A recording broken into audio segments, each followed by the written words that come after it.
Morning friends. Current इलेक्ट्रिसिटीच्या या fresh लेक्चरमध्ये तुमच्या सर्वांचे स्वागत फिजिक्स इन्स्टिट्यूटच्या चॅनलवरती.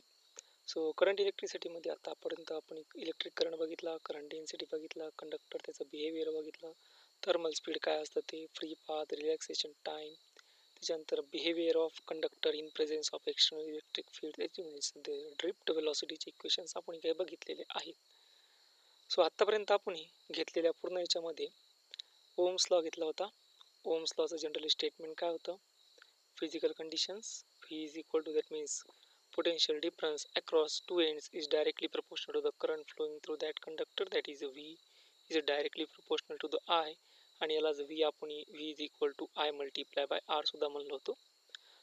आता जो फॅक्टर होता त्या फॅक्टरला आपण इलेक्ट्रिकल रेजिस्टन्स म्हणलो होतो, आणि तो इलेक्ट्रिकल रेजिस्टन्स हा टेम्परेचरवरती डिपेंड्स कसा असतो.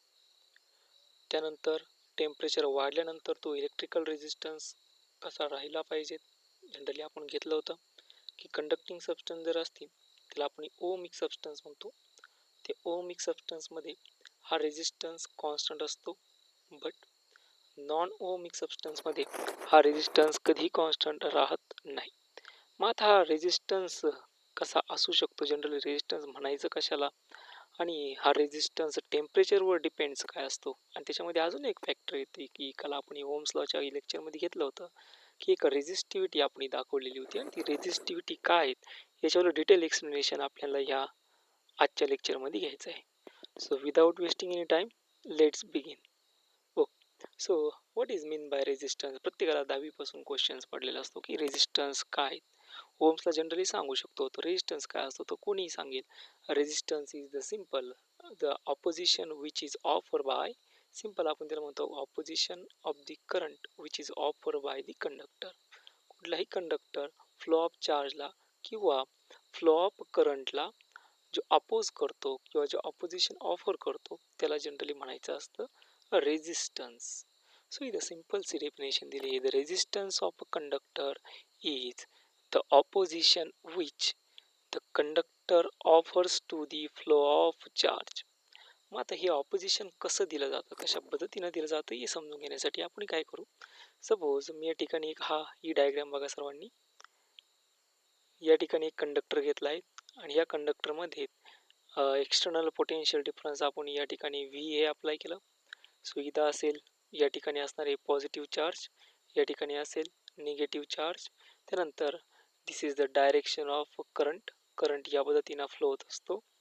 म्हणजेच करंट नेहमी फ्लो होत असतो from positive direction to negative direction.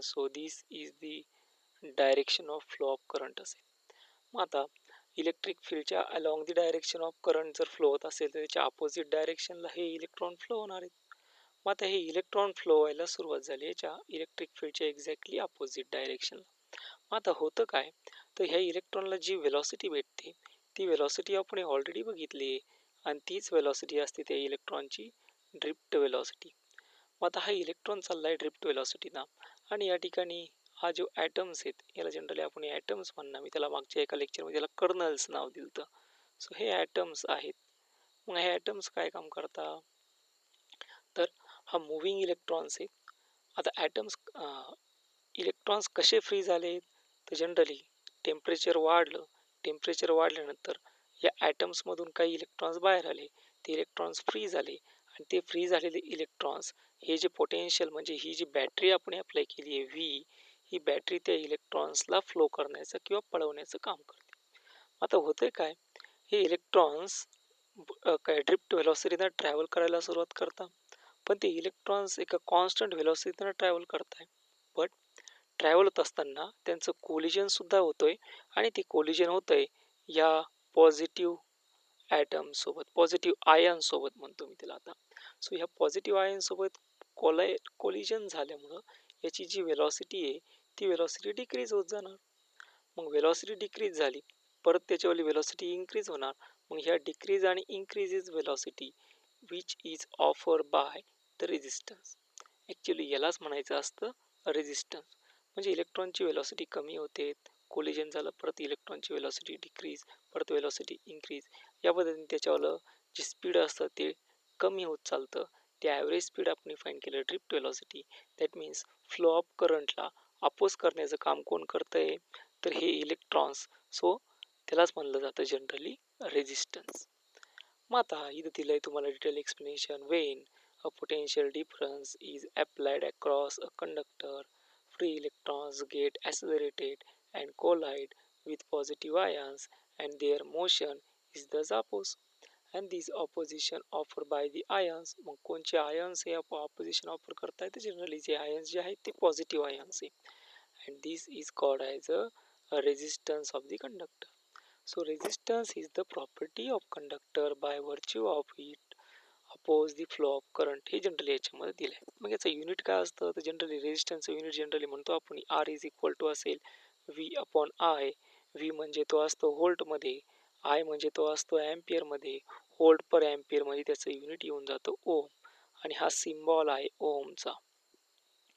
मग आता हा रेजिस्टन्स डिपेंड्स कशावरती, तर हा रेजिस्टन्स डिपेंड्स कशावरती हे फाईन करण्यासाठी आपण एक एक्सप्लेनेशन घेऊ किंवा याच्याला एक्सप्रेशन आपण घेणार.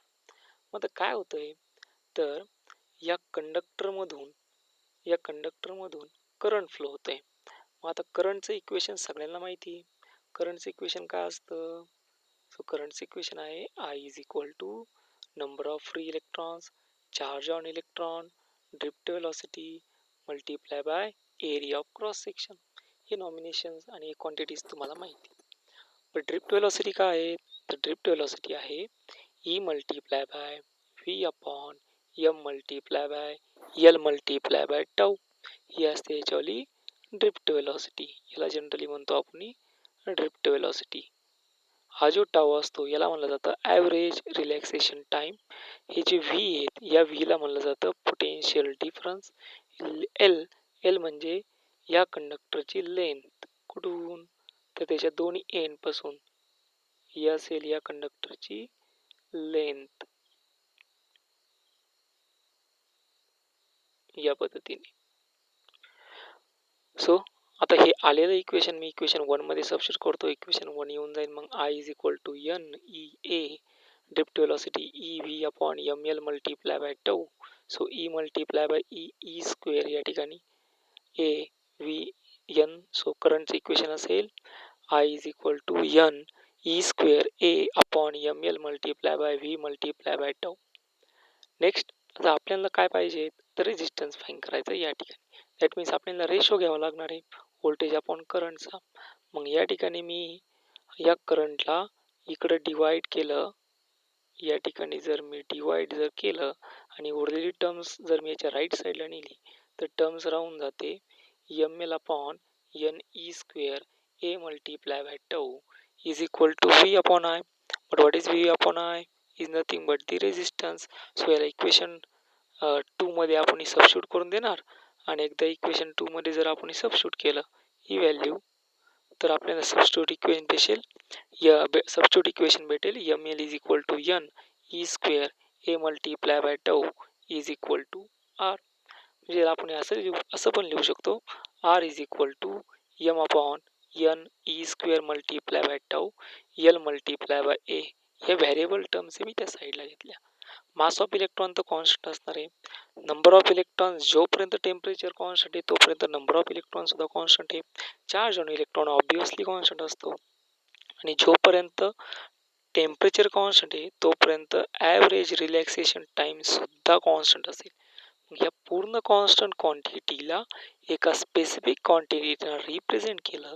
जर इथं व्यवस्थित बघितलं, मास ऑफ इलेक्ट्रॉन ही कंडक्टरची इंटरनल प्रॉपर्टी रिप्रेझेंट करतं. नंबर ऑफ इलेक्ट्रॉन्स ही सुद्धा कंडक्टरची इंटरनल प्रॉपर्टी रिप्रेझेंट करतं. Charge on electrons this is also represent internal property. Relaxation time, this is also represent the internal properties of substance or any conductor. And length, actually it is the external property of the conductor. And area of cross section, this is also external property of conductor. That means we specify this resistance by two parameters. One is it's completely depend their internal properties, and another is completely depend their external properties. So internal property it gives the name as a resistivity, and external property is gives the name of resistance. So या ठिकाणी बरेचसे विद्यार्थी confuse होत असतात की resistance आणि resistivity मध्ये फरक काय. So resistivity is the property of substance. रेझिस्टिव्हिटीला आपण म्हणतो जनरली ही रेझिस्टिव्हिटी सबस्टन्सची प्रॉपर्टीला रिप्रेझेंट करते. म्हणजे एखाद्या कंडक्टर जर घेतला तर त्या कंडक्टरमध्ये नंबर ऑफ इलेक्ट्रॉन्स किती आहे, त्या कंडक्टरमध्ये मास ऑफ इलेक्ट्रॉन्स किती असणार आहे, त्याचे टेम्परेचरवरून ठरणार की त्याच्यावर रिलॅक्सेशन टाइम किती. पण जर रेझिस्टन्स घेतला तर रेझिस्टन्स हा directly proportional to the rho L upon A. म्हणजे त्याची लेंथ किती असणार आहे, लेंथ वाढली तर ऑब्वियसली वाढणार आहे. एरिया ऑफ क्रॉस सेक्शन जर कमी केला तर ऑब्वियसली रेझिस्टन्स सुद्धा वाढणार आहे.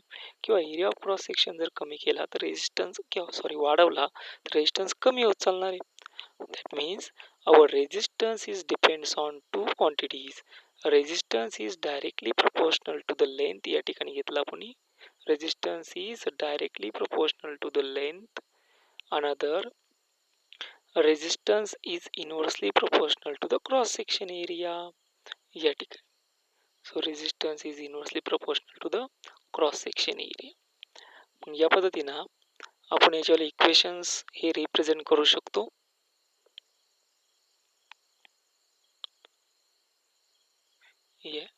So nature of material of the कंडक्टरचा जनरल फॉर्म्युला येऊन जाणार R is equal to rho L upon A. Rho L upon A हा फॉर्म्युला असेल तुमच्याला रेझिस्टन्सचा. होप सो सगळ्यांना रेझिस्टन्स म्हणजे काय हे जनरली समजलं असेलच. ठीक. ओके, आता या पुढील जो पॉईंट्स आहे म्हणजे जी सेकंड प्रॉपर्टी आपल्याला बघायची ती म्हणजे रेझिस्टिव्हिटी. सिम्बॉल आहे त्याच्यावाला रो. मग हा रो किती आला तर हवा आपल्याला रोचा इक्वेशन्स आलेला आहे या ठिकाणी. ते इक्वेशन्स येऊन जातं rho is equal to M upon N E square multiply by tau. हे असेल रोचं इक्वेशन. मग आता हा रो जनरली कशावर डिपेंड्स आला आहे, आर ए अपॉन एल. याचं युनिट काय असेल, रेझिस्टन्सचं युनिट असतं ओहममध्ये, एरियाचं युनिट असतं मीटर स्क्वेअर, लेंथ असेल metre square. That means that is याला युनिटमध्ये मी असं लिहू शकतो, रेझिस्टन्सचं युनिट असेल ओहम, एरियाचं युनिट असणार आहे मीटर स्क्वेअर आणि लेंथचं युनिट असेल मीटर. इथला एक मीटर आणि इथला एक मीटर कॅन्सल होऊन जातो. याचं युनिट काय उरतं, ohm multiply by metre. So what is the unit of resistivity, ohm multiply by metre. So what is represent the resistivity, अजूनही समजून घ्या. रेझिस्टिव्हिटी ही डिपेंड्स करते internal property of the substance. General ही रेझिस्टिव्हिटी डिपेंड्स असते nature, मटेरियलचं nature कसं आहे आणि temperature of the material. Okay, so आता इथं काही प्रॉपर्टीज दिल्या आहे. अलॉयची रेझिस्टिव्हिटी सगळ्यात जास्त आहेत. अलॉय काय असतात ते आपण पुढे घेणारच आहे. सेमीकंडक्टरची रेझिस्टिव्हिटी ही अलॉयपेक्षा कमी आहे पण कंडक्टरपेक्षा जास्त आहे. कशा पद्धतीनं जास्त येते ते पण आपण घेत चालणार आहे. आणि कंडक्टरची रेझिस्टिव्हिटी ही सगळ्यात कमी आहे, कशी कमी असते ते पण आपण घेणार आहे. आता ह्या रेझिस्टिव्हिटीची अजून एक प्रॉपर्टी आहे का ही resistivity does not depend on the size and shape of the material. जर समजा सिंपल मी इथं एक जर क्यूब जर फॉर्म केला तर याचा जो रेझिस्टन्स आहे, लेंथ आहे 1 मीटर, एरिया आहे 1 मीटर स्क्वेअर, देन रेझिस्टिव्हिटी आणि रेझिस्टन्स या दोघांचे काय असणार आहे, सारखीच असणार आहे. पण समजा हा कंडक्टर जर आपण घेतला, हा कंडक्टर आणि ह्या कंडक्टर मी अजून जर स्ट्रेच केला तर लेंथ काय होणार आहे, ऑब्विसली लेंथ इन्क्रीज होणार. लेंथ जर इन्क्रीज झाली तर रेझिस्टन्स काय होणार आहे, इन्क्रीज होणार आहे. But what about it's resistivity. So समजून घ्या, ज्यावेळेस याची लेंथ वाढेल त्यावेळेस याचा रेझिस्टन्स वाढणार आहे बट रेझिस्टिव्हिटी चेंज होणार नाही. रेझिस्टिव्हिटी मीन्स त्याच्यामध्ये जेवढे नंबर ऑफ इलेक्ट्रॉन्स आहे, जेवढं मास ऑफ इलेक्ट्रॉन्स आहे, जेवढा त्याच्यावाला जनरली रेझिस्टिव्हिटीचा फॉर्म्युला असतो आहे मास of electron, number of electrons, relaxation time. मग इथं कुठेही लेंथवरती, एरियावरती तो डिपेंड्स नाही. म्हणजे एखादं कंडक्टिंग मटेरियल तुम्ही किती स्ट्रेच केलं तरी त्याची रेझिस्टिव्हिटीवरती कुठेही फरक पडत नाही, पण त्याचा रेझिस्टन्स बदलतो, नक्कीच बदलतो. सो ह्या काय प्रॉपर्टीज आहेत. आता जनरली हेच सांगितलं मी तुम्हाला की resistivity is does not depends on size and shape of the material. So in general does not depends on the size and shape of the material because it is the characteristics property of the conductor material or conducting material. हो. आता पुढील जो महत्त्वाचा point आपण घेणार आहे तो आहे temperature dependence of resistivity. So next point आपल्याला बघायचा आहे की रेझिस्टन्स आणि रेझिस्टिव्हिटी हे दोन्हीही टेम्परेचरवर कशा पद्धतीनं डिपेंड्स असू शकतात. म्हणजे टेम्परेचर वाढलं तर रेझिस्टन्सवरती काय फरक पडणार, टेम्परेचर वाढलं तर रेझिस्टिव्हिटीवरती कसा फरक पडतो हे आपल्याला बघायचं आहे. आणि एक इक्वेशन्स दिले आहेत. Rho of T is equal to rho zero 1 plus alpha T minus T zero, that means final temperature minus initial temperature. Rho of T म्हणजे resistivity at temperature T. Rho of zero means resistivity at reference temperature T0 and alpha is generally alpha म्हणलं जातं temperature coefficient of resistivity. याचे हे graph आहेत. आता याचं detail explanation आपण बघा. पहिलं मी मटेरियल घेतलं, फर्स्ट मटेरियल मी घेतलंय कंडक्टर. कंडक्टरपासून सुरुवात करू. You well non the conductor म्हणजे सिम्पल एक कॉपर घेतला. आता हे कॉपरचं काय करता येईल बघू. सो मी तर दोन फॉर्म्युले लिहून घेतले. एक घेतला रेझिस्टन्सचा रो एल अपॉन ए, दुसरा घेतला रेझिस्टिव्हिटीचा M upon N E square. हा रेझिस्टिव्हिटीचा फॉर्म्युला आणि हा रेझिस्टन्सचा फॉर्म्युला. आता केलं काय बघू. पहिल्यांदा मी टेम्परेचर जे होतं ते टेम्परेचर मी इन्क्रीज करायला सुरुवात केली. टेम्परेचर मीन्स इथं मी टेम्परेचर याच्यावर वाढवतोय. आता टेम्परेचर वाढवल्याने काय होणार आहे तर इथं दोन गोष्टी घडणार आहेत. पहिली गोष्ट जे इलेक्ट्रॉनचं व्हायब्रेशन आहे, सिम्पल या ठिकाणी डायग्राम तुम्हाला बघा. या डायग्राममध्ये जर टेम्परेचर जर वाढवलं तर टेम्परेचर वाढवल्यानंतर हे जे फ्री इलेक्ट्रॉन्स आहे हे फ्री इलेक्ट्रॉन लार्जली व्हायब्रेट व्हायला सुरुवात होतील. लार्जली व्हायब्रेट झाल्यामुळं इलेक्ट्रॉन्स काय होणार त्यांच्यावर जनरली व्हायब्रेशन झाल्यामुळं इलेक्ट्रॉनचे कोलिजन काय होणार आहे. ऑब्विसली व्हायब्रेशन्स ऑफ इलेक्ट्रॉन वाढणार. व्हायब्रेशन्स ऑफ इलेक्ट्रॉन वाढल्यामुळं कोलिजन ऑफ इलेक्ट्रॉन सुद्धा इन्क्रीज होणार आणि कोलिजन ऑफ इलेक्ट्रॉन्स वाढल्यामुळं रिलॅक्सेशन टाइम काय होणार कमी होणार. कशा पद्धतीनं समजून घेऊ. समजा हा एक माझ्याकडे इलेक्ट्रॉन असेल आणि हा इलेक्ट्रॉन्स व्हायब्रेशन्स वाढलेत, कोलाइड झाला एका पॉझिटिव्ह आयन सोबत. त्यानंतर स्पीड कमी झालं, परत टेम्परेचर वाढलं आणि हा दुसऱ्या पॉझिटिव्ह आयन सोबत हा रँडमली ओरिएंट होतो आणि हा दुसऱ्या पॉझिटिव्ह आयन सोबत कोलाइड झाला. मग या दोन सक्सेसिव्ह कोलिजन मधला जो टाइम असतो त्यालाच म्हणलं जातं रिलॅक्सेशन टाइम. मग इलेक्ट्रॉनचा स्पीड जर कमी असेल तर एवढ्या रिजनमध्ये तो रिलॅक्स होणार, त्याला म्हणलं जातं किती वेळ तो रिलॅक्स झाला याला म्हणलं जातं रिलॅक्सेशन टाइम. जर जर जर त्याचं व्हायब्रेशन जर फास्ट असेल, त्याचं स्पीड जर मॅक्झिमम असेल तर इलेक्ट्रॉन्स हा फास्टली इथून निघणार म्हणजे फर्स्ट पॉझिटिव्ह आयनपासून निघणार आणि काही मायक्रो सेकंदमध्ये किंवा नॅनो सेकंदमध्ये तो सेकंडला जाऊन कोलाइड होणार. म्हणजे या ठिकाणी त्याचा रिलॅक्सेशन टाइम काय झाला तर डिक्रीज झाला.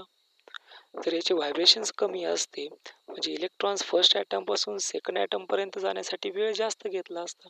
म्हणजे इलेक्ट्रॉन्स या इन बिटवीन रिजनमध्ये या एवढ्या रिजनमध्ये रिलॅक्स झाला असता. म्हणजे याचा रिलॅक्सेशन टाइम काय झाला असता इन्क्रीज झाला असता. पण आता तसं काही झालं आहे का नाही.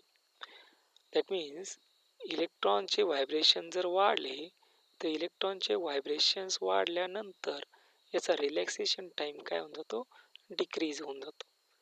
आता रिलॅक्सेशन टाइम डिक्रीज झाला. इक्वेशन रोच्या इक्वेशनमध्ये बघू. या इक्वेशनमध्ये रिलॅक्सेशन टाइम जर डिक्रीज झाला तर रेझिस्टिव्हिटी वाढणार आहे.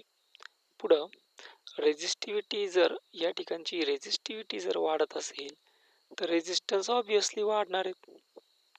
समजतंय सर्वांना. बघा परत घेतो मी की टेम्परेचर जर मी इन्क्रीज केलं, सॉरी इथे कंडक्टरच्या बाबतीत बोलतोय मी. टेम्परेचर जर मी इन्क्रीज केलं, टेम्परेचर इन्क्रीज केल्यानंतर व्हायब्रेशन ऑफ इलेक्ट्रॉन वाढतील. व्हायब्रेशन ऑफ इलेक्ट्रॉन वाढले, कोलिजन वाढलं म्हणजे हा इलेक्ट्रॉन फर्स्ट ॲटम सोबत आणि सेकंड ॲटम सोबत फास्टली कोलाइड झाला. फास्टली कोलाइड झाल्यामुळं याचा रिलॅक्सेशन टाइम हा डिक्रीज झाला. रिलॅक्सेशन टाइम डिक्रीज झाल्यामुळं सो याची रेझिस्टिव्हिटी वाढली, याचा रेझिस्टन्स वाढला. हे घडतं व्हायब्रेशन ऑफ इलेक्ट्रॉन्स. टेम्परेचर वाढवल्यानंतर. पण टेम्परेचर वाढवल्यानंतर तेवढंच घडतं का? अजिबात नाही. सो टेम्परेचर वाढवल्यानंतर अजून एक गोष्ट घडते, ती म्हणजे की इलेक्ट्रॉन्स आयोनाइज होतात. आयोनायझेशन ऑफ इलेक्ट्रॉन्स ही प्रोसेस तुम्हाला माहिती आहे की कुठल्याही ॲटम्समधून इलेक्ट्रॉन्स फ्री होणं, म्हणजे त्याची एनर्जी वाढली तर इलेक्ट्रॉन्स त्या ॲटम्समधून फ्री होऊन जातो आणि इलेक्ट्रॉन्स त्या ॲटममधून फ्री होण्याच्या प्रोसेसलाच म्हणलं जातं आयोनायझेशन ऑफ इलेक्ट्रॉन्स. मग आता कंडक्टरमध्येही तीच प्रोसेस होणार. टेम्परेचर वाढलं तर आयोनायझेशन ऑफ इलेक्ट्रॉन्स म्हणजे इलेक्ट्रॉन्स फ्री होणार. मग इलेक्ट्रॉन्स फ्री झाले म्हणजे नंबर ऑफ इलेक्ट्रॉन्स काय होणार? बघा, इलेक्ट्रॉन्स फ्री झाले म्हणजे नंबर ऑफ इलेक्ट्रॉन्स काय होणार? इन्क्रीज होणार. नंबर ऑफ इलेक्ट्रॉन्स इन्क्रीज जर झाले तर रेझिस्टिव्हिटी या इक्वेशनमध्ये नंबर ऑफ इलेक्ट्रॉन्स जर वाढले तर रेझिस्टिव्हिटी आता काय होणार? डिक्रीज होणार. रेझिस्टिव्हिटी डिक्रीज झाली तर या इक्वेशनमध्ये रेझिस्टन्स सुद्धा काय होणार? डिक्रीज होणार. हो हो, इथे दोन कंडिशन्स घडत आहे.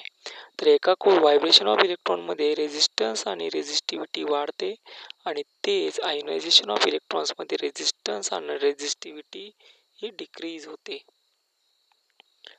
दॅट मीन्स आता ह्याच्यापैकी कुठली कंडिशन ही डॉमिनंट असेल आणि कुठली कंडिशन ही इनसिग्निफिकंट असेल ते बघण्यासाठी आपल्याला कंडक्टरच्या काही प्रॉपर्टीज समजून घ्यावे लागतील. जसं की कंडक्टरची एक प्रॉपर्टी आहे की कंडक्टरमध्ये जेवढे नंबर ऑफ फ्री इलेक्ट्रॉन्स आहे त्या नंबर ऑफ फ्री इलेक्ट्रॉनची संख्या खूप जास्त आहे. मग किती ती? तर त्याची व्हॅल्यू आहे 10⁻⁻29 पर क्युबिक मीटर. खूप जास्त व्हॅल्यू आहे. मग याच्यामुळं काय होणार? तर याच्यामुळं ॲट रूम टेम्परेचरला, म्हणजे समजून घ्या किती इलेक्ट्रॉन्स आहेत? 10⁻29 एवढे इलेक्ट्रॉन्स आहे. मग ह्या एवढ्या इलेक्ट्रॉन्समध्ये खूप बिलियन्स ऑफ इलेक्ट्रॉन्स आहे. मग याच्यामध्ये काही अमाऊंट ऑफ इलेक्ट्रॉन्स वाढले काय आणि काही अमाऊंट ऑफ इलेक्ट्रॉन्स कमी झाले काय? कंडक्टरच्या करंट फ्लोच्या प्रॉपर्टीवरती कुठेही फरक पडत नाही. त्यामुळं त्याचा रेझिस्टन्स आणि त्याची रेझिस्टिव्हिटी ही त्याच्यावाल्या कुठेही आयोनायझेशन ऑफ इलेक्ट्रॉन्सवरती डिपेंड्स राहणार नाही. दॅट मीन्स किती इलेक्ट्रॉन्स फ्री झाले, किती नंबर्स वाढले याच्यावरती ती पॅरामीटर्स डिपेंड्स करणार नाही. का करणार नाही? तर त्याचे जे नंबर ऑफ इलेक्ट्रॉन्स ते ऑलरेडी खूप जास्त आहे. मग त्याच्यामध्ये सिंपल आहे, समुद्र आहे. समुद्रात तुम्ही एक बाटली एक बकेट वॉटर तुम्ही काढलं काय आणि एक बकेट वॉटर तुम्ही टाकलं काय, याचा कुठेही फरक पडत नाही. त्याच पद्धतीनं इथं आहे की नंबर ऑफ इलेक्ट्रॉन्स खूप जास्त आहे. मग त्याच्यामधून तुम्ही इलेक्ट्रॉन्स त्याच्यामध्ये वाढवले काय किंवा इलेक्ट्रॉन्स कमी करून घेतले काय, त्याच्यामध्ये कुठेही त्याच्या नंबर ऑफ आयोनायझेशन ऑफ इलेक्ट्रॉन्सवरती त्याचा रेझिस्टन्स आणि त्याची रेझिस्टिव्हिटीवरती फरक पडत नाही. त्यामुळं आयोनायझेशन ऑफ इलेक्ट्रॉन्स ही जी कंडिशन आहे ती इनसिग्निफिकंट आहे. बट मग आता एक डॉमिनंट कंडिशन राहिली. दॅट मीन्स ही जी रेझिस्टन्स आणि रेझिस्टिव्हिटी आहे, सो कंडक्टरमध्ये रेझिस्टन्स आणि रेझिस्टिव्हिटी ही डॉमिनंट आहे. दॅट मीन्स आपण म्हणू शकतो की कंडक्टरमध्ये रेझिस्टन्स वाढतो जर मग रेझिस्टिव्हिटी वाढली तर. सो त्याचा ग्राफ जर मी प्लॉट करायचा ठरला, इथं टेम्परेचर वर्सेस रेझिस्टिव्हिटी और रेझिस्टन्सचा ग्राफ जर ठरला तर तो या पद्धतीने असा लिनियरली वाढत जाणार आहे. या पद्धतीचे हे असतं कंडक्टरमध्ये. आता सेम प्रोसेस आपण घेणार आहेत सेमी कंडक्टरमध्ये. मग फॉर्म्युले तोच, रेझिस्टन्सचा रो एल अपॉन ए, रेझिस्टिव्हिटीचा M N E square tau, दोन्ही फॉर्म्युले तेच. केलं काय? टेम्परेचर वाढवलं, टेम्परेचर या ठिकाणी इन्क्रीज करायला सुरुवात केली. Same process, vibration of electron वाढणार आणि नंबर ऑफ इलेक्ट्रॉन सुद्धा वाढणार. मग व्हायब्रेशन ऑफ इलेक्ट्रॉन वाढल्यानंतर कोलिजन इन्क्रीज होणार. कोलिजन इन्क्रीज झालं तर रिलॅक्सेशन टाईम, जसं की कंडक्टरमध्ये झालं त्यावेळेस. नंतर आयोनायझेशन ऑफ इलेक्ट्रॉन वाढणार म्हणजे नंबर ऑफ फ्री इलेक्ट्रॉन सुद्धा इन्क्रीज होणार आणि number of free electrons increase जर झाले तर रेझिस्टन्स आणि रेझिस्टिव्हिटी कमी होणार. हे आहे सेमी कंडक्टर. बट सेमी कंडक्टरची एक प्रॉपर्टी आहे की ॲट रूम टेम्परेचरला त्याचे जर ॲट रूम टेम्परेचरला सेमीकंडक्टरचे नंबर ऑफ फ्री इलेक्ट्रॉन्स हे इन्क्रीज होत असतात. दॅट मीन्स या सेमीकंडक्टरमध्ये जसं आपलं सेमीकंडक्टरचा चॅप्टर आहे त्याच्यामध्ये आपण घेणार आहे की सेमीकंडक्टरमध्ये नंबर ऑफ सेमीकंडक्टर असतो काय, ज्याची conductivity he semiconductor means the substance having the conductivity is lies in between insulator and conductor. Semiconductor जर समजून घ्यायचं असेल तर एक सिंपल गोष्ट लक्षात ठेवा, ज्याची कंडक्टिव्हिटी मीन्स करंट फ्लो करण्याची प्रॉपर्टी ही ॲट रूम टेम्परेचरला तो ॲज अ इन्सुलेटर म्हणून ॲक्ट होतो आणि जसं टेम्परेचर वाढवत चालणार तसा तो ॲज अ कंडक्टर म्हणून ॲक्ट होत असतो. त्यालाच आपण दुसऱ्या भाषेत म्हणतो the conductivity of those semiconductor is lies in between insulator and conductor. ज्यांची कंडक्टिव्हिटी, ज्या सबस्टन्सची कंडक्टिव्हिटी ही इन्सुलेटर आणि कंडक्टरमध्ये असते ते असतात सेमीकंडक्टर. मग असे दोन सेमीकंडक्टर आहेत, एक आहे सिलिकॉन अँड दुसरा आहे जर्मेनियम. या आपण सेमीकंडक्टरच्या लेक्चरमध्ये घेणारच आहोत.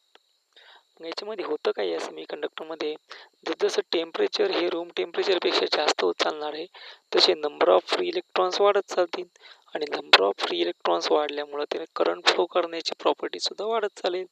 That means in a semiconductor the resistance and resistivity it depends on the ionization of electrons, not depends on the collisions or not depends on the vibration of electrons. आता ह्या कंडिशनमध्ये आयोनायझेशन ऑफ इलेक्ट्रॉन्स सेमीकंडक्टरमध्ये ही dominant term असेल आणि relaxation time ही insignificant terms असेल. त्यामुळे सेमीकंडक्टरमध्ये रेजिस्टन्स टेम्परेचर वाढवल्यानंतर डिक्रीज होतो आणि रेजिस्टिव्हिटी टेम्परेचर वाढवल्यानंतर डिक्रीज होत असते. मग इथे ग्राफ जर घेतला, या ग्राफमध्ये तुम्ही व्यवस्थित बघू शकता की वरती हा रेजिस्टिव्हिटी आहे आणि इकडे हे टेम्परेचर आहे. तर जसं टेम्परेचर वाढत चालतोय तशी याची रेजिस्टिव्हिटी ही डिक्रीज होत जाते आणि याचं रेजिस्टन्स सुद्धा डिक्रीज होत जातोय. म्हणून जनरली सेमीकंडक्टर हे खूप कन्व्हिनियंट असतं का जनरली ॲप्लिकेशनसाठी. आता पुढील एक सबस्टन्स आहे, काही अलॉयज आपण तयार केले, म्हणजे काही सबस्टन्स आपण मेटल्स असे तयार केले की नायक्रोम असेल, मॅग्नीन असेल किंवा कॉन्स्टंटन असेल, या असे काही सबस्टन्स आपण तयार केले. आणि सबस्टन्स कशा पद्धतीने तयार केले की कंडक्टर आणि सेमीकंडक्टरमध्ये आपण ह्या रेजिस्टन्सवरती कंट्रोल ठेवू शकत नव्हतो, म्हणून आपल्याला काही अशा ॲप्लिकेशनसाठी सबस्टन्स पाहिजे होते जिथं आपण रेजिस्टन्स आणि रेजिस्टिव्हिटी कंट्रोल ठेवू शकतो.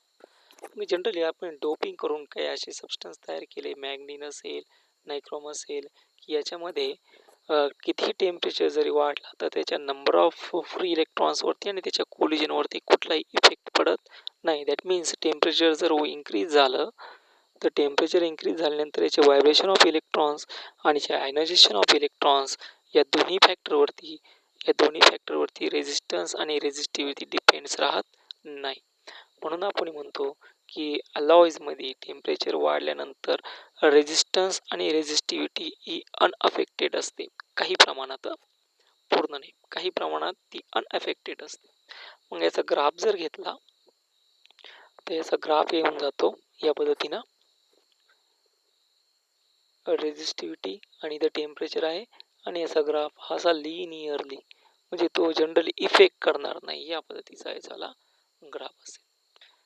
ओके, होप सो सगळ्यांना रेजिस्टन्स टेम्परेचर डिपेंड्स कसा असतो ते आता इक्वेशन समजलं असेल.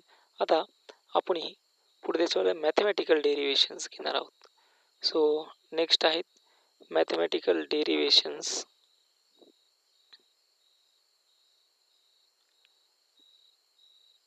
Mathematical derivations of temperature dependent resistance and resistivity.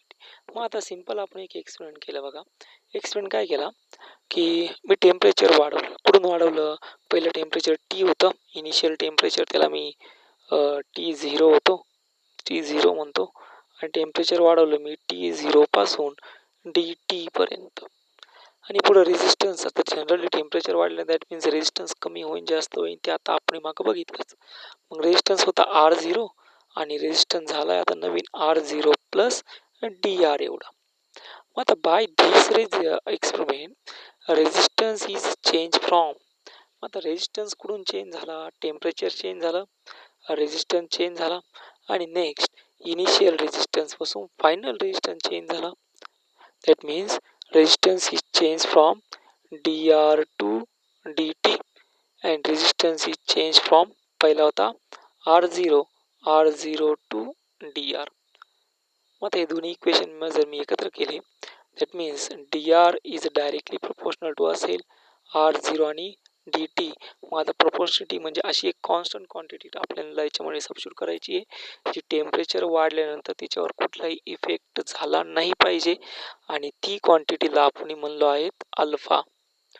So alpha is what? Alpha is a coefficient of thermal resistance. आणि हा किती टेम्परेचर जरी वाढलं म्हणजे दॅट मीन्स 99% तुमच्या प्रॉब्लेम्समध्ये तुम्हाला असं दिलं जाईल की अल्फाची व्हॅल्यू ही कॉन्स्टंट आहे. समजून घ्या. बघा काय आलं, मी रेजिस्टन्स टेम्परेचर वाढवलं T0 to T0 plus dt केला, resistance R0 to R0 plus dr केला. मग ह्या एक्सपेरिमेंटमध्ये रेजिस्टन्स चेंज झाला dr टू dt, टेम्परेचर वाढलं ऑब्विसली रेजिस्टन्स चेंज होणार आणि परत चेंज झाला. इनिशियल होता R0 आणि नंतर झाला आहे dr एवढा. म्हणजेच dr हा रेजिस्टन्स चेंज झाला R0 टू dtच्या प्रोपोर्शनॅलिटीमध्ये आणि एक प्रोपोर्शनल कॉन्स्टंट आपल्याला इथं सबस्टिट्यूट करायचा होता आणि तो प्रोपोर्शनल कॉन्स्टंट आपण सबस्टिट्यूट केला आहे अल्फा. अल्फा दॅट मीन्स अल्फाला म्हणलं जातं कोएफिशियंट ऑफ थर्मल रेजिस्टन्स, जो कुठेही टेम्परेचरवरती डिपेंड येत नाही. किती टेम्परेचर वाढलं तरी तो किती असणार आहे, कॉन्स्टंटच असणार आहे. So that means R is change from initial resistance होता R0, फायनल रेजिस्टन्स झाला आहे त्याला RF म्हणलं आहे म्हणजे हा फायनल रेजिस्टन्स आहे. त्यानंतर टेम्परेचर चेंज झालं T0 टू T फायनलमध्ये. आता इक्वेशन 1 जे आहे ते इक्वेशन 1 आपण घेऊया. कशा पद्धतीने इक्वेशन 1 असेल ते आता आपण बघणार आहोत. मग आता इक्वेशन 1 काय होऊन जातं बघा. तर आपण इक्वेशन 1 ला काय केलं, मला तर चेंज इन रेजिस्टन्स फाइंड करायचं आहे म्हणून त्याला इंटिग्रेट केलं.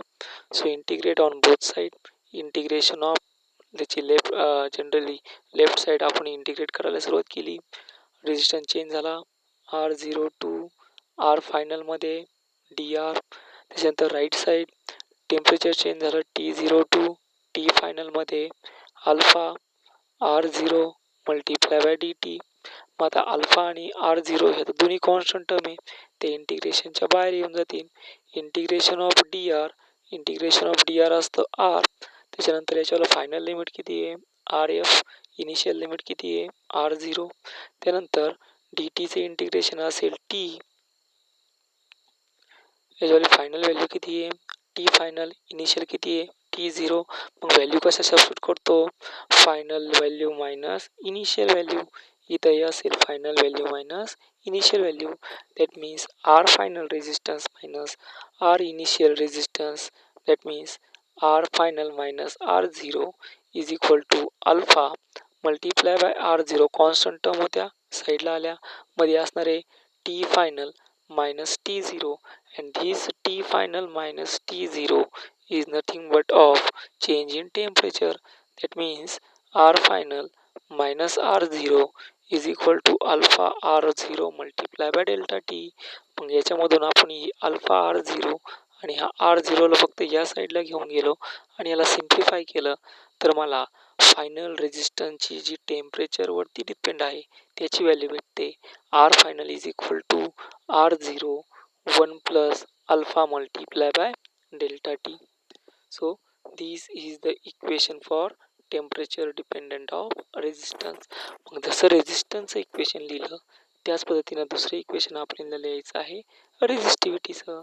मग रेजिस्टिव्हिटी आणि रेजिस्टन्समधलं रिलेशन काय आहे, so rho is equal to R A upon L. So R is equal to equation असेल R is equal to equation येऊन जाणार आहे रो एल अपॉन ए. मग हीच व्हॅल्यू इक्वेशन 2 मध्ये आपण सबस्टिट्यूट केली.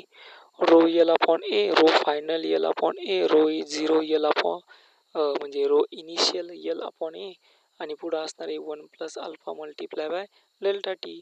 हा एल अपॉन ए या ठिकाणचा आणि हा एल अपॉन ए, हे दोन्ही टर्म काय होऊन जातील, कॅन्सल होऊन जातील.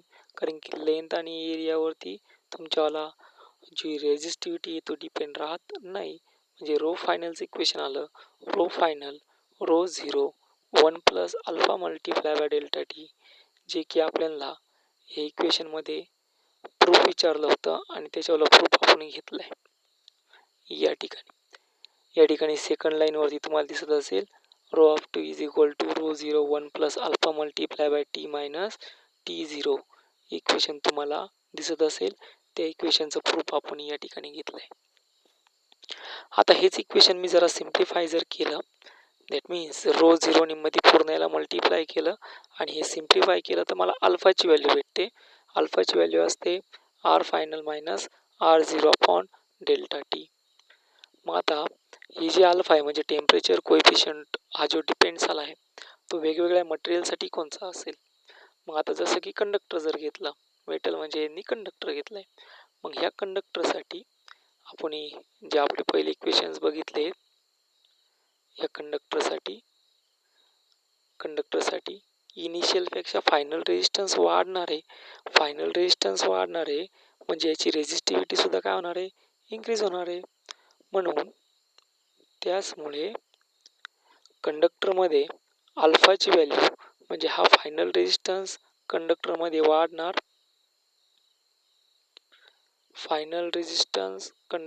वाढणार, आणि इनिशियल रेजिस्टन्सपेक्षा याची व्हॅल्यू वाढली म्हणजे अल्फाची व्हॅल्यू काय झाली, पॉझिटिव्ह झाली. म्हणून मेटल्स किंवा कंडक्टरसाठी अल्फाची व्हॅल्यू काय असते, पॉझिटिव्ह असते. पुढं सेमीकंडक्टर.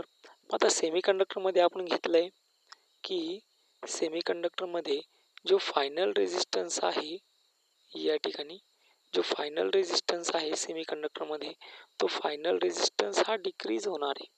मग फायनल रेजिस्टन्स डिक्रीज होणार आहे त्यामुळे तुमच्यावाला जी अल्फाची व्हॅल्यू असेल म्हणजे हा फायनल रेजिस्टन्स हा डिक्रीज होणार कशापेक्षा, इनिशियल रेजिस्टन्सपेक्षा. म्हणजे इथं इनिशियल रेजिस्टन्स काय झाला, वाढला, फायनल रेजिस्टन्स काय झाला, डिक्रीज झाला. सो अल्फाची व्हॅल्यू ऑब्विसली काय होणार आहे, निगेटिव्ह होणार आहे. सो सेमीकंडक्टर आणि इन्सुलेटरसाठी अल्फाची व्हॅल्यू काय असते, निगेटिव्ह असते. ओके, होप्स सगळ्यांना हे समजलं असेल. हे तुम्हाला कॉम्पिटेटिव्हच्या एक्झाममध्ये विचारलं जातं की कंडक्टरसाठी अल्फाची व्हॅल्यू पॉझिटिव्ह आहे का निगेटिव्ह आहे. पॉझिटिव्ह. सेमीकंडक्टर आणि इन्सुलेटरसाठी अल्फाची व्हॅल्यू पॉझिटिव्ह आहे का निगेटिव्ह. आणि अलॉयसाठी जो रेजिस्टन्स असतो फायनल रेजिस्टन्स आणि इनिशियल रेजिस्टन्स अलॉयसाठी तो चेंज होत नाही. या ठिकाणी फायनल आणि इनिशियल रेजिस्टन्सची व्हॅल्यू काय असते, अनइफेक्टेड असते म्हणजे चेंज होत नाही. मग आपलं जे अल्फाचं इक्वेशन आहे याच्यामध्ये हा रेजिस्टन्स फायनल रेजिस्टन्स आणि इनिशियल रेजिस्टन्स दोन्ही काय आले, सारखे आले. म्हणून अल्फाची व्हॅल्यू अलॉयसाठी किती येऊन जाईल, 0 येऊन जाते. होप सो सगळ्यांना हे लेक्चर चांगल्या पद्धतीनं समजलं असेल. टेम्परेचर डिपेंडन्स रेजिस्टिव्हिटी काय असते, रेजिस्टन्सची व्हॅल्यू काय असते. आता याच्या पुढील जे लेक्चर्स आहेत म्हणजे आता आपण जे घेणार आहेत तो आपला पुढचा टेबल आहे general colour code of resistance आपल्याला बघायचं. मग आता या कलर कोडमध्ये तुम्हाला असे काही कलर कोड्स दिलेले आहेत.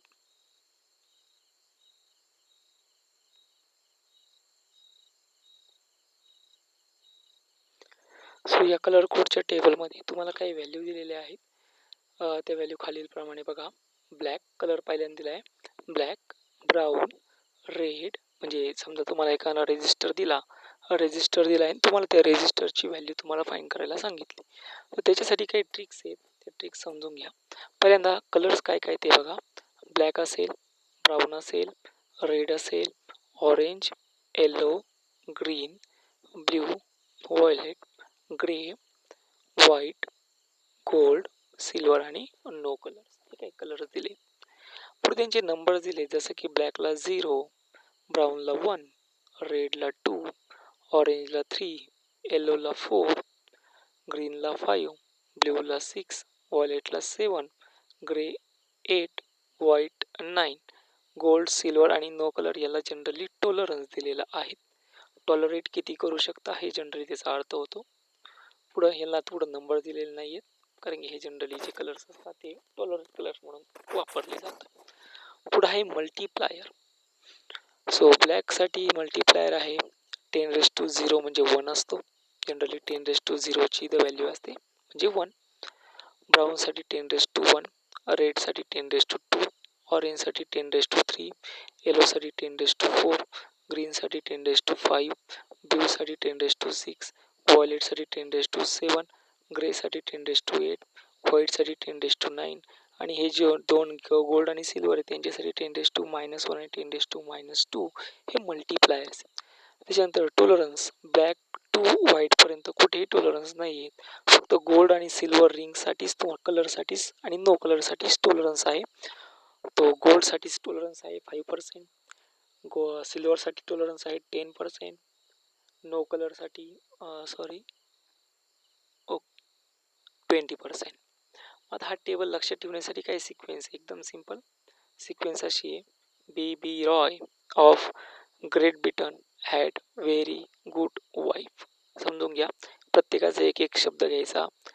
बी black, B brown, R that means red, O means orange, Y means yellow. So B Roy या पद्धतीनं B Roy, black, brown, red, orange, yellow. पुढे आहे great Britain, that means G and B, green and blue, great Britain. पुढे आहेत had, very good, very means violet, gray and very good, white means white color. So सगळ्यांच्या लक्षात राहील. B Roy had B Roy of Great Britain had very good wife. मग त्याचा वापर कसा करायचा, पहिल्यांदा याचा वापर समजून घेऊ. त्यासाठी मी एक एक्झाम्पल घेतो. सो एक्झाम्पल या ठिकाणी बघा, draw a colour code of, तो घेण्याच्याऐवजी मी सेकंड नंबरचा घेतो. What is the resistance of following resistance. What is the resistance of following resistor. तर याच्यामध्ये तुम्हाला कलर्स दिले आहेत. याच्या लेफ्ट साईडपासून कलर कधीही वाचायला सुरुवात करायची. याच्या लेफ्ट साईडपासून नेहमी रीड करताना याच्या लेफ्ट साईडपासूनच तुम्ही रीड करायला सुरुवात करणार आहात.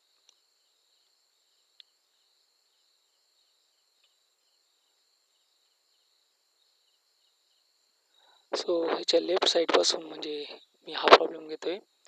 What is the resistance of, problem असा आहे, what is the resistance of following resistor. म्हणजे ही डायग्राम तुम्हाला दिली असेल. कधी कधी कलर्स कोड दिलेले जातात. मग डायग्राम आहे, पहिल्यांदा आहे वाचायला कशी सुरुवात करायची, लेफ्ट साईडपासून पहिला कलर घेणार. सो याला नंबर द्यायचा फर्स्ट, हा तुमचा फर्स्ट नंबर असेल. त्यानंतर व्हायलेट हा तुमचा सेकंड नंबर असणार. त्यानंतर ब्राऊन हा तुमचा थर्ड नंबर असेल. आणि गोल्ड हा रिप्रेझेंट करणार आहे टॉलरन्सला. त्याला मी टी लिहून घेतो. आता लिहायचं कसं बघा, पहिल्यांदा लिहिणार येलो, त्याच्यानंतर असेल व्हायलेट, त्याच्यानंतर असेल ब्राऊन. त्यानंतर येलोचा तुमच्या टेबलमध्ये नंबर किती तो बघायचा. सो या ठिकाणी येलोचा टेबलमध्ये जो नंबर आहे तो आहे 4. मग या ठिकाणी मी 4 लिहून देणार.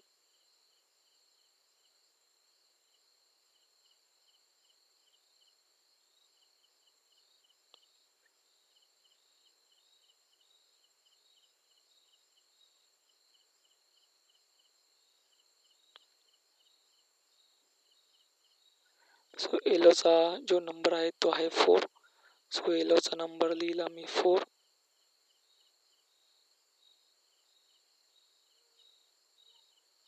त्यानंतर व्हायलेटचा मी नंबर बघणार टेबलमध्ये. व्हायलेटचा नंबर आहे 7.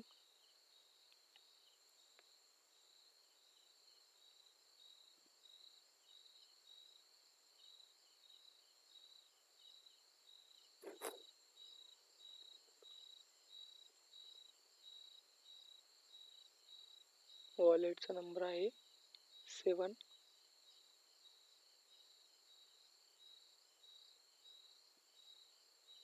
आणि ब्राऊनचा मल्टीप्लायर लिहायचा. तुमच्या टेबलमध्ये ब्राऊनचा मल्टीप्लायर आहे 10⁻1. मग किती याचा रेजिस्टन्स आला? 4 असं लिहिणार. 4 7 इंटू 10⁻1 ओम हा त्या रेजिस्टरचा रेजिस्टन्स झाला. किती? 4 7 इंटू 10⁻1 आणि 10⁻1 ची व्हॅल्यू तुम्हाला माहिती. That means 470 ohm. सो याचा रेजिस्टन्स येऊन जाणार आहे 470 ओहम. हा याच्या रेजिस्टन्स असेल आणि टॉलरन्सची व्हॅल्यू आहे ±5%. या पद्धतीने हा घ्यायचा असतो. होप सो सगळ्यांना हे समजलं असेल. परत एकदा सांगतो बघा. प्रॉब्लेम असा होता की what is the resistance of following resistance. Actually त्यांनी प्रॉब्लेम दिलता की what is the resistance of following resistor. पहिल्यांदा असायचा येलो, नंतर वॉलेट लेफ्टपासून सुरुवात करायची, नंतर ब्राऊन. पहिले 2 नंबर हे त्याच्यावाले मल्टीप्लायर्स कॉलम्स असतात, म्हणजे जे पहिले दोन्ही नंबर हे याच्यावाले नंबर्स कॉलम्स असतात. या नंबर्समध्ये त्यांना रिप्रेझेंट करायचं असतं. नंतरचे दोन्ही येतात ते मल्टीप्लायरमध्ये, म्हणजे लास्टचा जो असतो तो मल्टीप्लायरमध्ये असतो. या पद्धतीनं आता तुम्ही घेतला असेल समजा येलो तुम्ही जर घेतला तर येलोचा तुम्ही नंबर बघणार. येलोचा नंबर आहे 4. येलोचा नंबर आहे 4. त्यानंतर वॉलेटचा नंबर आहे 7. येलोचा नंबर आहे 4, वॉलेटचा आहे 7 आणि तुमचा जो ब्राऊन आहे तोचा मल्टीप्लायर आहे हा असेल 4. ब्राऊन आहे, येलोचा मल्टीप्लायर आहे 4, हा आहे 7 आणि तुमच्यावाला जो ब्राऊन आहे तो ब्राऊनचा मल्टीप्लायर आहे 10⁻0. टॉलरन्स आहे 5 ±5%. तर अशा पद्धतीने तुम्ही याला सॉल्व्ह करू शकता. आता पुढे एक नंबरचा प्रॉब्लेम असतो. मी या 1 नंबरच्या प्रॉब्लेममध्ये तुम्हाला असं सांगितलं आहे की draw a colour code of 42 kilo ohm ±10% carbon resistance. मग आता याच्यामध्ये 4 तुमचा टेबल बघायचा. 4 नंबरला कुठला कलर आहे? तर 4 नंबरला येलो कलर आहे. 2 नंबरला कुठला कलर आहे? सो 2 नंबरला रेड कलर आहे. म्हणजे पहिला कलर कोणता झाला? येलो. दुसरा कलर कोणता झाला? रेड. आणि तिसरा कलर कोणाचा आहे? तिसरा कलर म्हणजे किलो ओम. किलो म्हणजे 10⁻³ ओम. मग तुमच्या टेबलमध्ये बघा 10⁻³ कुठे आहे? तर या ठिकाणी. आणि हा 10⁻³ चा कुठला कलर आहे? तो आहे ऑरेंज. म्हणून इथं तुम्ही काय घेणार? ऑरेंज. सो तुमचा कलर कोड असणार आहे येलो, रेड, ऑरेंज. आणि पुढे त्याच्यावाले पर्सेंटेज दिले ते 10%. मग टेबलमध्ये बघा 10% कुठे आहेत? सो 10% कोणाला आहे? सिल्वरला. मग इथे लिहून टाकणार सिल्वर. म्हणजे तुमचा कलर कोड झाला आहे त्या रेजिस्टन्सचा येलो, रेड, ऑरेंज आणि सिल्वर. सो अशा पद्धतीने तुम्ही याच्या कलर कोडच्या टेबल वापरून रेजिस्टन्सची व्हॅल्यू तुम्ही इझिली फाईंड करू शकता. होप सो आजचं लेक्चर तुम्हाला समजलं असेलच अशी आशा करतो. आणि पुढचे प्रॉब्लेम्स आता तुम्हाला तुमच्यासाठी होमवर्क आहेत. अजूनही बऱ्याच विद्यार्थ्यांचे होमवर्कचे फोटो येत नाहीत. त्याच्यावरती माझं काम चालू आहे. तुमच्या पालकांना सांगणारच आहे मी. ओके. सो आता एक्सरसाइज 1 तुमच्यासाठीचा होमवर्क आहे. होमवर्क तुम्हाला सांगून देतो. म्हणजे उद्या आपल्याला कॉम्बिनेशन ऑफ रेजिस्टन्स बघायला सो होमवर्क आहे एक्सरसाइज 1 मधील काही क्वेश्चन्स. ते क्वेश्चन्स आता तुम्ही ते सॉल्व करायचे आहेत. एक्सरसाइज 1 मधील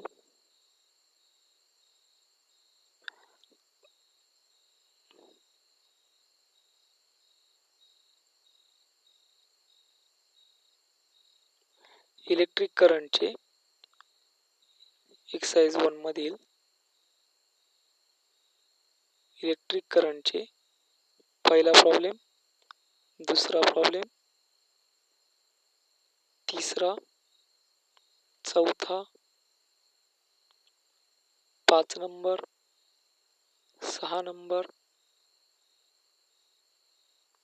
म्हणजे 1 ते 6 सर्वच, 7 पण सॉल्व करायचा म्हणजे ड्रिफ्ट वेलॉसिटीचे पूर्ण 8, 9, 10, 11, 11 पण सॉल्व करणार, 12 पण सॉल्व करणार, 13 पण सॉल्व करणार, त्यानंतर 14 ते आज झाले ते सुद्धा तुम्हाला सुटतील, 15, 16, त्यानंतर 17, 18,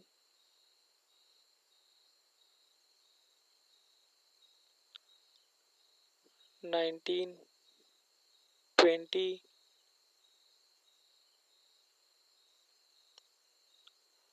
त्यानंतर 21, 21, 22, 23, 24, 25, 26, 27, 28, 28 पर्यंतचे प्रॉब्लेम तुम्हाला सॉल्व करायचे आहेत. यानंतर पुढील जे प्रॉब्लेम्स असतील ते कॉम्बिनेशन ऑफ रेजिस्टन्स वरती असतील आणि ते कशा पद्धतीने सॉल्व करायचे हे मी तुम्हाला सांगेन. ओके, सो अभ्यास करा, कुठलाही टाइम वेस्ट करू नका, बाहेर फिरू नका आणि कोरोनापासून जपून राहा. सो प्रॉब्लेम सर्वांच्या लक्षात आले असतील. इलेक्ट्रिक करंट मधले 1 ते 4, ड्रिफ्ट वेलॉसिटी मध्ये 5 to 28 पर्यंत, 5 to 28. हा होमवर्क सगळ्यांनी उद्याच्या लेक्चर झाल्यानंतर लगेच सॉल्व करायला घेतला तरी चालेल. Okay, thank you and signing off. कोणाला काही डाऊट्स असेल तर ते डाऊट्स पाठवत चला.